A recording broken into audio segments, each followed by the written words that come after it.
여러분 안녕하십니까? 오늘은 오랜만에 이재정 의원님 본방에 모시고 외전 모시겠습니다. 어, 예, 네, 기다리셨습니다. 안녕하세요. 예, 오랜만에 뵙습니다. 예.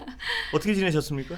네, 국감 기간이었고요. 예, 제가 외교 통일위원회다 예. 보니까 해외 국감, 그리고 여당 간사다 보니까 유럽 국감 반장을 아, 맡아서 예. 유럽 국감을 다녀왔습니다. 어디 다녀오셨습니까? 네, 사실 예전 같은 경우는 뭐 한 10개 공간을 심사를 예, 하는데요. 지금 코로나 상황인 걸 고려해서 예. 3개국에서 이제 인접국에 있는 공간들을 불러서 아, 국감을 하는 방식으로 어디서 해서요. 불렀? 네덜란드, 독일, 스위스 예. 해서 이제 인접 국가들을 같이 불러서 종합 감사처럼 이렇게 공동 감사를 했습니다. 예, 유럽은 어떠십니까? 직접 보시니까 그 코로나 상황은 어떻게 보이세요? 네, 사실 인구 대비 확진자 수가 저희보다 훨씬 더 그렇죠? 예, 많은데요.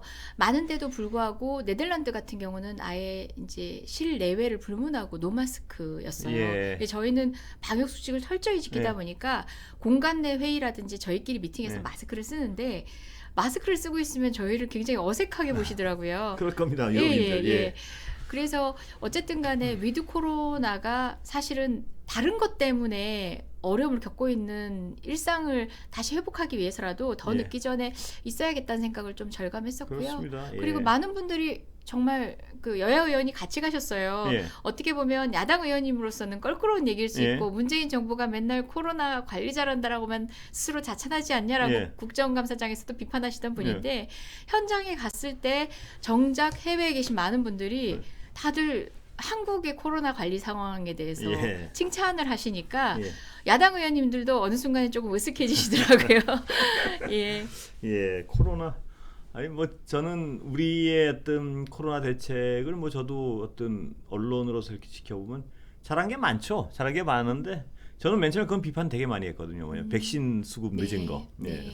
많은데 나중에 야, 우리나라 참 빨리빨리는 정말 잘하는 거 느끼기 시작했는데 나중에 네. 그 속도 따라잡는 거 보고 정말 야, 역시 그 보도국 내에서 저희가 제가 이제 그 백신 수급 늦을 때 와서 이렇게 뭐 보도국 내에서 회의도 아니고 이렇게 서가지고 많이 우리도 방담을 하잖아요. 그럼 이거 분명히 잘못했다. 이거 백신 그러니까 초기에 너무 잘 막았다는 어떤 자신감에 분명히 백신에 대해서 신중하게 뭐 좀 가격 협상도 잘하고 이렇게 됐을 것 같다는 얘기를 제가 했어요. 네. 그런데 늦더라고요 그 다음에. 그래서 이거 봐라 내가 이거 분명히 이거 자만했을 것이다. 이러고 이제 막 비판을 했는데 한 4, 5개월 전에 그 속도가 저는 네. 야 우리나라 빨리빨리 하는 건 정말 세계 최고구나. 다만 예, 아직은 공개적으로 말씀드릴 예, 수 없지만 그 국제 대형 제약회사에서 예. 우리 정부로서는 수용할 수 없는 조건을 그랬나요? 제시를 했습니다. 예. 그건 아마 그 조건을 받아들였다면 국민께서 납득하실 수 없을 것이고 그랬어요? 그게 대형 제약회사로서는 절실한 것이었겠지만 예, 우리로서는 국민의 빠른 백신 접종과 예. 비교 역량을 하더라도 받아들일 수 없는 그걸 발표 조건이었고요. 못하는 이유는 뭐가 있나요 혹시? 그건 아직은 비밀 관계가 사항인가요? 있죠. 예. 그렇기도 예. 하고 관계가 있는 건데요. 예. 여튼 정부로서는 오로지 국민만을 두고 협상했다는 것은 명백한 것 같습니다. 저도 예. 여당 내 야당이 된다는 생각으로 예, 국민만을 면밀하게 위해 보고 있네요. 협상했다는 건 저도 의심하진 않았어요. 네. 다만 뭐였냐면 국민을 위해서 하는데 초점이 잘못됐었을 것이다 하는 저는 물론 뭐 진정성이 있다고 공직자의 모든 그렇죠. 것은 면죄부가 어떻게 주어진 건 저는 아니니까요. 그때 의심을 했냐면 그때까지 우리나라가 세계에서 최고로 잘 막아왔으니까 이거 백신 급하지 않다. 보다 더 좋은 조건으로 뭐 하는 것이 더 유리하지 않겠냐. 그리고 남들 하는 걸 보고 하는 게 유리하지 않겠냐. 이런 어떤 판단 착오가 좀 있지 않았나. 뭐냐면 일단 우리 얘기로 뭐죠? 일단 선 확보를 해놓고 네. 그런 부분 그때 백신이 얼마나 어떤 대단한 것인지에 대한 판단의 무게중심이 좀 잘못되지 않았나. 저는 그때는 그런 의심을 했었어요. 뭐 네. 결과적으로 뭐 하여튼 빨리 해가지고 아직도 이제 뭐 백신 수급을 하고 여러 이제 대형 제약회사와의 관계 예. 등등을 고려한다면 모두 공개할 수 없지만 먼 훗날에는 이런 공개를 통해서 사실 위기 국면에서 정말 세계 시민으로서의 기업의 윤리부터 시작해서 전 점검할 부분이 굉장히 많다고 생각하고요. 맞습니다. 예. 그리고 제가 유럽에 가서 그 헤센주 주의 부의장님을 만났는데요. 예. 그분도 변호사 출신의 여성이었어요. 얘기를 하다가 개인정보에 대한 부분을 얘기하더라고요. 예. 그래서 저로서도 저는 유럽의 개인정보법을 한국에 들어와야 된다는 예. 관점에서 개인정보법 개정안을 전적으로 제안하기도 했던 예. 사람으로서 그분하고 말씀 나눌 때는 일단 국민이 합의를 해서 개인정보 부분을 포기한 부분은 있다. 예. 하지만 이것이 얼마만큼 제도화되고 법적 근거를 가진 것인가는 저도 그거 약간 굉장히 중요한 부분 의심이 같습니다. 드는 예. 부분이 있어서 이런 것들을 좀 제도화해 나가는 것도 예. 중요하겠다. 대단히 예. 중요한 부분입니다. 예. 그런 그리고 얘기는 우려도 전하더라고요. 예, 예. 우리나라 국민들이 이런 부분에 있어서는 너무나 정말 협조를 그렇죠. 많이 해주셔가지고 예. 정부가 편한 게 분명히 있었다는 네. 생각을 전 지울 수 우리 없습니다. 국민들의 공동체에 대한 협력 의식은 예. 정말 저는 국민성이란 얘기를 함부로 하는 것들을 예. 되게 두려워하는 저하는 편인데도 불구하고 우리 국민만의 좀 그런 강점으로 위기 국면에서 늘 작용해왔던 것 같습니다. 예, 그게 이제 우려하시듯이 어떤 획일적 집단화 뭐 이런 쪽으로 가면 분명히 또 위험한 부분인데 네. 뭐 아직 우리나라는 뭐 그런 우리나라의 민주주의적 성숙도는 그 정도는 아닌 네, 것 같으니까요. 맞습니다. 뭐 대단히 예. 예, 성숙해 있는 나라라고 저는 믿고 있습니다. 예. 정치 얘기해 볼까요? 네. 갑자기 유럽 갔다 오셔서 제가 그 특파원으로 유럽에 몇 년 있었어가지고 아, 유럽 예. 얘기만 나오면 괜히 반가워가지고 어디 계셨어요? 파리에 있었습니다. 아. 예, 파리에 예. 한 3년 있었습니다. 그래서 그 얘기만 나오면 괜히 그냥 어디 말창년하고 싶어가지고 네. 아니 농담입니다. 하여튼 그런 부분, 그러니까 코로나의 각국에 대응하는 방안 그리고 거기서 어떤 환자 발생 수 뭐 이런 데 대한 용인의 정도 이런 거는 정말 네. 비교해서 이렇게 자세히 보면 네. 여러 가지 생각이 들더라고요. 뿐만 아니라 코로나 상황에서 가장 약한 고리들에 대한 고민들 우리나라도 복지 수준에 비해서는 굉장히 잘 헤아린 편에 속한다고 예. 봐요. 하지만 유럽이 워낙 뭐 독보적인 어쨌든 이제 선진국 복지 예. 선진국 아닙니까? 심지어 난민들이 소외되지 않을 수 있도록 정책들을 고민하는 것까지 들여다보면 우리나라가 또 보고 배울 점, 우리나라가 미처 챙기지 못한 점에 예. 대해서 또 귀감이 되는 다른 사례들도 많이 엿보고 왔습니다. 예, 분명히 어디 가나 뭐 분명히 배울 게 있는 것 같습니다. 네, 이렇게 네. 뭐 보면 정치 얘기해 볼까요? 네. 아까 조혜진 의원님 모시고 이제 여러 가지 얘기를 하다가 제가 든 생각은 저는 이랬으면 좋겠어요. 뭐 제 개인적인 바람이 있는데 어떤 팩트나 추정에 대해서 제가 늘 말씀드린 건데 상식에 대한 부분은 이렇게 좀 컨센서스를 여야 상관없이 좀 좁힐 수 있었으면 하는 부분인데 그거 자체가 힘든 게 대단히 약간 좀 아쉽더라고요. 저는 어느 순간. 근데 네. 예를 들면 고발 사주 의혹 이러면 물론 야당을 지지하는 유권자분들은 여당을 지지하는 유권자분들하고 거기에 느끼는 어떤 감도가 다르다는 건 분명하겠죠. 근데 그걸 네. 떠나서 고발 사주가 있었으면 그건 큰일 날 일이라는 어떤 그런 상식적 공감 네. 그리고 이 정도 되면 어느 정도 연루가 됐겠구나를 추정하는 게 더 상식적이라는 어떤 판단들. 네. 저는 이런 데 대한 공감은 좀 찾아갈 수 있지 않을까 싶은데 그것도 쉽지는 않은 것 같습니다. 보면. 이런 얘기 하면은 또 정치인들끼리 자기들끼리는 그래야 할지 예. 모르겠지만 실제 개별적으로 그 의원님들을 만나보면 이 정도 상황은 충격이다 이렇게 그 소회를 토로하시는 분들이 많습니다. 근데 또 이게 워낙 첨예한 전장이다 보니까 네. 또 대선 국면을 앞둔 상황이고 각 캠프들의 또 입장도 있다 보니까 쉬 공식적으로는 이야기하시지 못하는 입장들인 것 같았습니다. 근데 예를 들어서 저희 MBC 보도도 있었지만 네. 그쪽 제가 아까 조혜진 의원께 여쭤본 게 그쪽이 검찰이 아닐 가능성도 있다면 도대체 어느 쪽인지를 한번 여쭤보니까 선뜻 대답은 네. 근데 어느 쪽이 가능할까요? 그쪽이 검찰을 가리키지 않으면 그렇다면 그 정도를 보면 그것도 이제 뭐 패널 모신 분들마다 약간씩 다르긴 하지만 그 정도 되면 검찰이 적어도 한 명 이상 연루됐구나. 됐다. 이건 네. 팩트에 대한 부분 네. 아닙니까? 근데 그 자체를 부인하시는 분도 계시고 근데 그런 부분이 좀 아쉬움이 있습니다. 일부라도 하여튼. 인정하면 무너진다라는 네. 어떤 전장의 룰을 스스로 적용하고 계신 게 아닌가 생각이 듭니다. 그리고 윤석열 후보의 그 전두환 관련 저는 오늘 아까 조혜진 의원님은 실무자가 작성했다고 말씀을 하셨는데 그게 변명이 될까 하는 정말 많은 네. 생각을 했습니다. 앉아서 아침에 정말 깜짝 놀랐어요. 그 개 나오는 거 보고는. 저는 개 사진은 오늘 처음 알았거든요. 네. 그 전에 돌 사진만 해도 저분이 내 취지는 이게 아닌데 자꾸 사과를 하라고 몰아붙이는구나 이런. 근데 개 사진 나오는 거 보고 정말 깜짝 놀랐습니다. 근데 실무자가 실무자가 만약 그런 실수를 했으면 그 실무자는 대역죄인이죠. 그 캠프에. 그러나 과연 그 실무자 탓으로 할 수 있을까요? 개인적으로 엿들은 얘기는 캠프 내에서도 사과를 해야 한다라는 예. 것과 말자라는 의견이 분분했다고 합니다. 예. 그런 내부의 어떤 인식 그리고 또 후보가 탐탁지 않아 보이는 이제 기꺼이 하지 않아 보이는 그런 분명히 그런 태도들이 표현을 하셨죠. 네네. 윤석열 후보. 그런 것들이 사실은 후보의 의사다 아니다를 떠나서 캠프 전반에 기류가 반영된 글이 아닌가 누가 작성했더라도 그러니까 내부에서도 갑론을박을 했다고 합니다. 예. 하나하나 사과하기 시작하면 무너지는 전선들이 또 있지 않냐 이런 얘기를 또 하셨던 분도 있다고 하더라고요.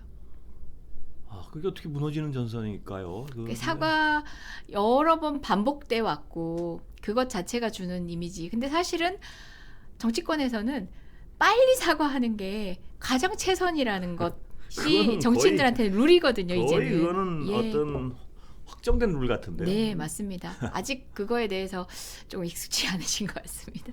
그런데 그게 이제 저는 윤석열 후보의 취지가 예를 들어서 뭐 전두환을 찬양한다 이런 거는 저도 아니라고 봅니다. 그러니까 호남 분들도 근데 그 얘기를 할 때 왜 저 발언이 위험한 발언인가 저는 느낀 건 계속 나중에 설명했듯이 유능한 사람은 잘 쓰면 된다는 취지였다는 말씀을 하는데 거기다 5.18이란 문제, 그 전두환이란 문제가 저렇게 쉽게 되는 거 보면 전두환의 어떤 행위에 대한 심각한 인식이 그렇죠. 없지 않았냐는 의심을 하기 때문에 심각하다고 보는 거거든요. 네, 최소한 사회가 합의한 심리적 저지선이 있는 예, 겁니다. 예, 그런 부분 때문에 네, 그게 그렇습니다. 개인의 윤석열 후보의 인식과는 달랐다는 게 우리가 받은 충격이겠죠. 그러니까 전두환이 한 행위, 국민을 학살한 행위에 대한 어떤 그러니까 그 이름만 떠올리면 국민들, 특히 호남민들은 어떤 정말 어마어마한 심리적인 저항감이 있는 그 예를 아주 쉽게 든다는 거. 네, 맞습니다.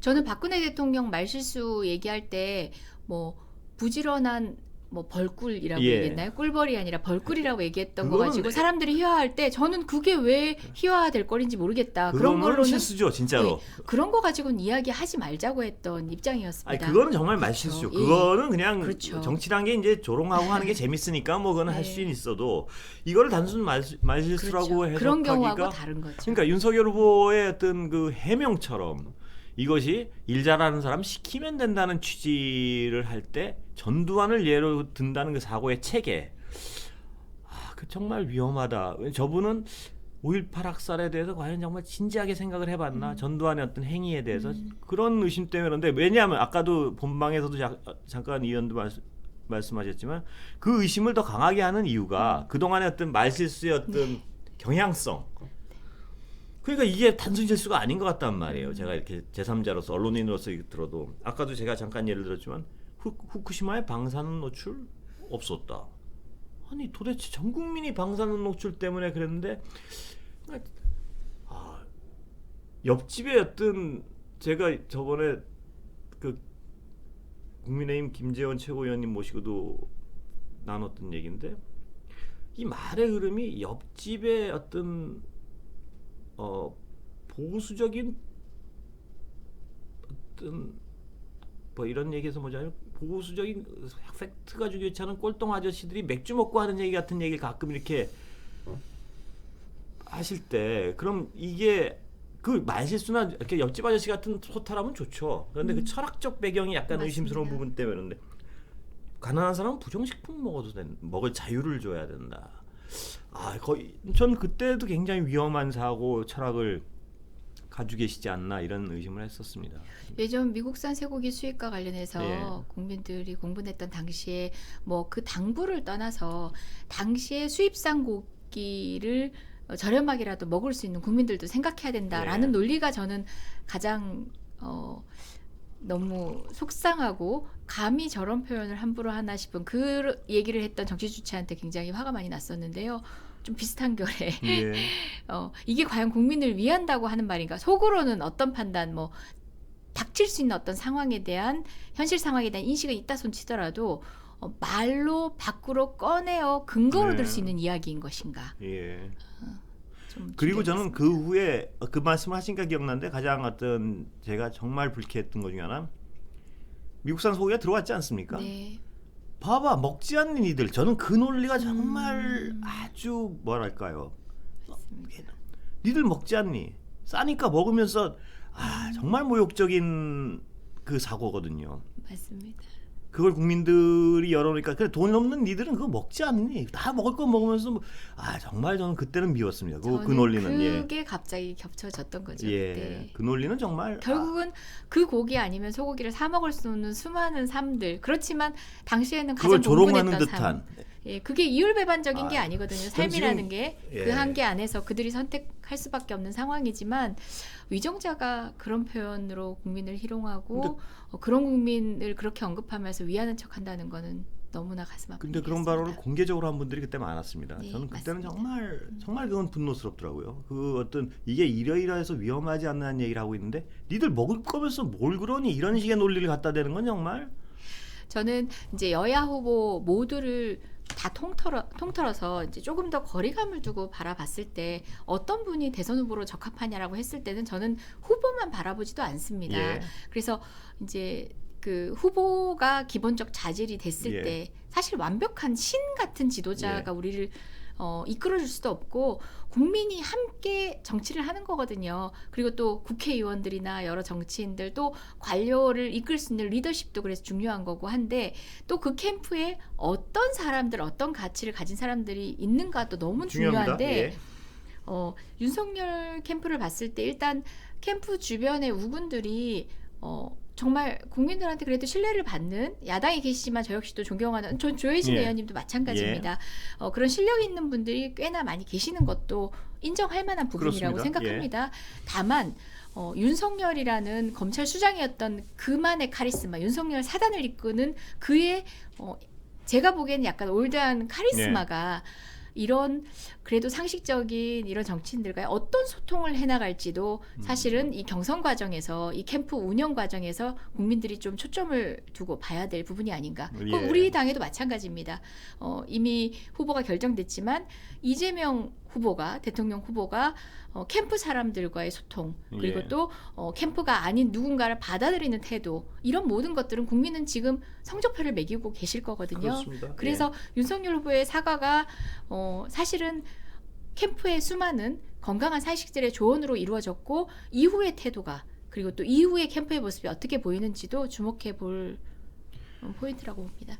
그 지금 이 의원님 말씀하셨지만 저는 그 사과 과정도 굉장히 눈에 띄던데 문제는 뭐냐면은 내가 이걸 왜 사과하지 이런 이해가 전혀 안 되는데 억지로 사과하는 듯한 어떤 그 장면이 그건 분명한 것 같아요. 네, 윤석열 후보의 사과받는 마음속에. 입장에서는 모욕적이죠. 네. 그리고 윤석열 후보는 사과하고 싶지 않은데 대선 국면이니까 한다는 어떤 그런 모양새가 분명한 것 같습니다. 지금 뭐냐면 맨 처음에 유감을 한다니까 사과입니까? 하니까 유감이고요. 하다가 나중에 또 그러니까 이런 어떤 게 사과할 만한 일이 아니라는 분명한 생각을 가지고 있는 것 같습니다. 보면 윤석열 후보는 소위 정치인 워딩으로 유감 표명만 해야 될 때도 있습니다. 그러니까 상대방 입장에서 만족스럽지 않지만 상대방도 이 정도 표현이면 족하다 할 때가 있는데 이번 발언은 유감 표명으로는 안 되는 거였거든요. 예. 사과가 필요한 부분. 그렇습니다. 예. 그리고 윤석열 후보가 지금 어떤 대통령이 되실 가능성이 있는 몇 명 중에 한 분 아닙니까? 네, 그렇다면 제발 어떤 전두환에 대한 인식이나 아까 말씀드린 후쿠시마에 대한 뭐 어떤 인식, 약자에 대한 인식 그런 것이 정말 이거 위험하다는 걸 혹은 빨리 어떤 학습을 하셔야 될 것 같아요. 근데 그 사고가 금방 학습이 안 된다는 게 걱정이라서 그렇지.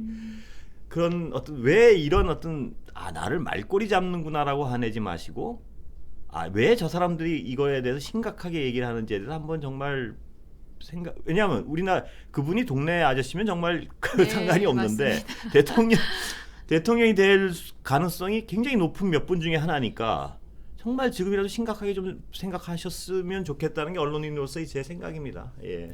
그 왜 발언 가지고 저렇게 그분 생각에 혹여라도 왜 저 언론 하는 친구들은 이 아무것도 아닌 사소한 거 가지고 아각거리지 이런 식의 생각을 안 하셨으면 하는 게 바람입니다. 예, 정말. 애정을 담아서 조언해 주시는 것 같습니다. 네. 뭐 애정이 아니라 나라에 대한 네. 저는 그러니까 모든 캠프가 상식적인 수준으로 배워서 경선 기회에 배우고 그 과정에서 다듬어져서 정말 조금은 더 국민께 가까운 후보들, 국민이 탐탁 찾는 후보들이 아니라 어쩔 수 없어 선택한 후보가 아니라 좀 버금가는 경쟁을 해서 예. 그런 선의의 경쟁은 사실은 국가 지도자를 더 훌륭하게 뽑는 선거가 될 수 있으니까 어느 예. 캠프에든 그런 애정을 갖고 이렇게 조언을 주시고 계신다고 저는 그렇습니다. 예, 신뢰합니다. 네. 저는 가능하면 훌륭한 분들끼리 경쟁해가지고 그럼요. 그중에 조금 더 훌륭한 분들이 그럼요. 대통령이 됐으면 예. 좋겠습니다. 왜냐하면 그래야지 우리 같은 사람들이 먹고 살기 편하니까요. 예. 예. 마지못해 객관식이니까 한 번으로 선택할 수밖에 없게 만들어서는 안 되니까 그렇습니다. 지금도 나와 있는 후보들이 서로 경쟁하는 가운데 더 발전하고 보완되었으면 좋겠다는 생각은 저도 캠프에 몸담고 있었던 사람이지만 예. 우리 야당을 보면서도 드는 생각입니다. 그리고 또 하나 제가 어떤 이런 언론인으로서 이런 걸 진행하면서 느낀 거는 아까도 말씀드린 초반부에 말씀드린 것처럼 어떤 객관적인 사실에 대해서는 여를 지지하건 야를 지지하건 떠나서 상식의 부분으로 이렇게 좀 거리를 좁혀봤으면 여기까지. 그래서 제가 김재원 의원님 뵈면 항상 여당 쪽 입장에서 여쭤보거든요. 뭐냐면 이것까지는 인정할 수 있는 거 아닙니까? 여기까지는 우리 인정할 수 있는 거 아니에요? 하다 깔깔 웃고 하는데 그 어떤 기본적인 인정들 그것만 조금씩 좁혀도, 예를 들면 고발 사주가 아직 수사 결과 드러나지 않았어도 고발 사주가 있었다면 이건 대단히 심각한 문제라는 인식의 공유, 뭐 이런 것들. 근데 드러나지 않을 때는 심각하다 그러다가 또 야당의 그 어떤 패널 어떤 분들은 드러날라 그러면 이게 왜 큰 문제냐는 약간 그런 태도 변화가 잘 이해가 안 될 때가 있고요. 아유, 모르겠습니다. 하여튼 네, 저부터 반성을 하고 그런 객관적인 견지에서 예. 발언할 수 있고 판단하고 공적인 언행을 할 수 있었으면 좋겠다 하고 저부터 반성을 해보겠습니다. 월요일날 저 정성호 성함이 저 요새 성함이 자꾸 잊어버리게 이게 그 이재명 캠프의 뭐였죠? 정성호 예, 정성호 의원님 네, 맞죠? 제가 네. 죄송합니다, 정성호 의원님 모시기로 했는데요. 네. 그때 제가 야당의 입장에서 특히 원희룡 후보께서 어떤 대장동 일타 강사라 그러시니까 그분 논리를 충분히 공부해서 본격적으로 여쭤볼 테니까 준비 많이 하고 나오시라고 네. 전해 네. 주십시오. 네, 알겠습니다. 같이 준비를 도와드리겠습니다. 제가 원래 이 의원님께 오늘 그 대장동의 어떤 원희룡 후보의 논리에 대해서 집중적으로 여쭤보려는데 제가 아직 정성호 예. 의원님이 맞겠네요. 그 질문에는. 네. 제가 여쭤보려고 그랬습니다. 예, 그 늘 말씀드리지만 이 의원님 모시는 게 금요일이라서 금요일마다 참 모시는 게 반갑습니다. 예. 금요일이기 때문에 반갑다는 아니, 이 말씀이신 의원님 거죠? 모시고 제가 그전에 그 최재성 수석 모시고 말씀을 할 때는 이렇게 해맑지는 않았습니다. 참고로. 네. 예. 한번 다시 돌려보면서 확인해 보겠습니다. 아니, 예. 대장동 의혹에 대한 공방이 치열한데요. 예. 저희는 팩트 하나하나에 대해서 반박은 하지만 그럼에도 불구하고 이 사안의 국민적 공분은 누가 얼마를 가져갔냐의 문제가 아니라 이렇게 턱없이 높은 집값으로 허덕인 우리 앞에 우리는 감히 상상할 수도 없는 액수들이 거론되는 것 자체가 모든 주체에 대한 박탈감과 분노가 있는 거라고 생각하고요. 예. 저는 이 문제를 팩트에는 반박을 하고 네. 우리가 분명히 사실을 진상규명을 해서 국민께 보여드려야겠지만 그 이전에 예. 국민의 그 정서에 가닿는 분명한 이 사건을 통해서 학습된 정치권이 내보일 수 있는 다음 대안에 대한 정말 차분하고 냉정한 제안이 있어야 된다고 생각하고요. 그 부분을 놓치지 않고 있다는 얘기는 꼭 말씀을 드리고 싶었습니다. 이번 대선에 여당 후보가 되건 야당 후보가 되건 저건 편해진 것 같습니다. 토건 비리는 있어서는 안 된다고 네. 확실한 공감이 있었으니까 아마 네. 그걸 제도화시키는 데는 굉장히 도움이 될 것 같습니다. 그럼요. 예. 그게 쉬운 일이 아니었거든요. 예. 국회에서 그 관련된 법안을 통과시킨다는 건 상상조차 할 수 없는 일이고 정말 공산주의 토지개혁 취급받던 일이었습니다. 예. 하지만 이제는 국민적 관심이 모아졌고 사회적 합의도 이끌어지고 있기 때문에 저는 안타깝고 정말 비극적 사건이지만 이 사건을 통해서 사회가 진일보할 수 있는 토대가 마련돼서 한편으로는 반갑습니다. 야당 의원님들도 이제 적극적으로 그러실 나서실 수밖에 것 없죠. 같은 그러셔야죠. 네. 그런 측면에서 이 대장동 논란은 상당히 어떤 사회적 기여한 부분이 있습니다. 네, 드러났어야 할 사건이고 예. 네, 지금이라도 드러나서 다행인 사건입니다. 예. 그리고 이제 거의 20분이 지나가는데 아까도 여쭤봤던 원팀은 어떻게 됩니까? 사실 저는 이제 타 캠프의 입장에서 우리 이낙연 후보님을 예. 바라봤을 때 이렇게 빨리 이렇게 이제 그래도 본인의 해야 될 말들을 해주시고 이렇게 정돈을 해주셨나 싶을 만큼 기대를 사실 이만큼 빨리 예. 하실 거라고 생각을 못했어요. 아, 근데 그렇습니까? 역시 우리 당대표 역임하시고 예. 그 정치의 내공이 결국은 기꺼이 이제 승복하시고 또 아우를 수 있는 어떤 메시지도 던져주셨는데 그만큼 이제 기대는 많겠지만 예. 그렇게 빨리 될 수 없는 거라는 예, 얘기겠죠. 이재명 후보가 아까도 예. 저 조혜진 의원님 말씀하셨지만 이재명 후보가 좀 적극적으로 나서셔야 되는 거 아닌가요? 맞습니다. 예. 끊임없이 이제 이재명 후보를 비롯한 기존의 인사들이 끊임없이 진정성 있게 노력을 해야 되고요. 그렇겠죠. 그게 예. 너무 독촉하는 모양새거나 예. 너무 시간을 쫓게 하는 경우라면은 그건 정말 무례하고 폭력적인 거라고 예. 생각하고요. 자연스레 지지자들 역시 마찬가지잖아요. 예. 내가 꿈꿨던 꿈이 지금 다른 꿈으로 바꿔야 한다는 것에 대해서는 아무리 같은 당이지만 시간이 필요한 것들이거든요. 예. 같이 시간을 허락해드리고 하지만 기꺼이 손을 내밀고 있는 진정성을 보여드리기 위해서 어떻게 해야 될지에 대해서는 저희도 게을리하면 안 된다는 네. 생각에서 여러 가지 고민들도 하고 있고요. 네. 무엇보다 제가 캠프에 뒤늦게 합류했던 사람이었잖아요. 예. 캠프에 갔을 때 느꼈던 건 소위 뭐 7인에다 8인에다 또는 경기도 사람이다. 예. 그 수많은 코어라고 예. 느껴졌던 많은 분들이 여기 앉으세요 하고 예. 아랫목을 내주는 느낌이 굉장히 반갑고 예. 고마웠습니다. 예. 근데 그게 명칭이나 자리뿐만 아니라 판단의 주체로서 인정해 줬을 때 예. 제가 느꼈던 소속감 굉장히 예. 저는 감사한 마음도 들었거든요. 예. 제가 그렇게 아랫목을 내어받았을 때 제 느낌을 되살려보면 저 역시도 뭐 보잘것없는 자리입니다만은 제가 아랫목을 내어줄 수 있는 예. 그리고 그 판단을 그에게 맡겨도 좋다는 기꺼움을 그 사람이 인식하게 해드려야겠다 예. 이런 마음 갖고 있습니다.